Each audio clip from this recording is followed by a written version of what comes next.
On today's news, kukuha tayo ng mga ebidensya kung buntis ba si Nena or hindi.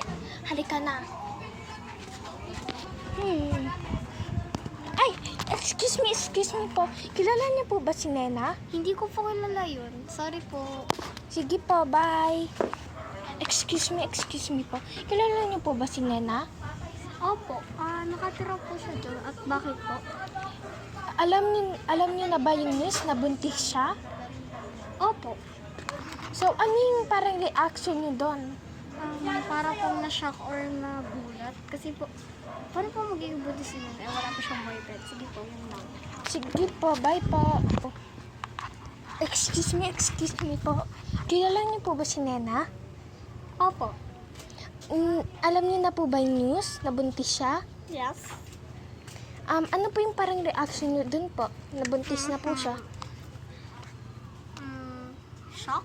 Kasi wala na siyang boyfriend. Sige, bye-bye. Ay, sige po, bye. Ang attitude naman ng mga tao na yun. So na yun, ay may nakuha na tayong mga ebidensya pero hindi naman yun mga useful. Halika po, kumuha pa tayo ng mga information kay Nena. Oh, saan kaya tayo ba? Ay, excuse me miss. Kilala niyo po ba si Nena? Opo.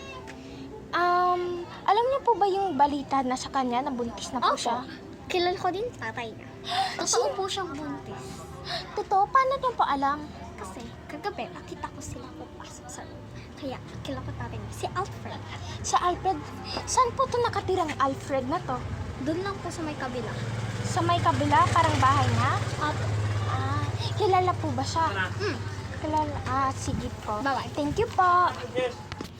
So, ngayon ay alam na natin kung sino ang tatay. Ang tatay ay si Alfred.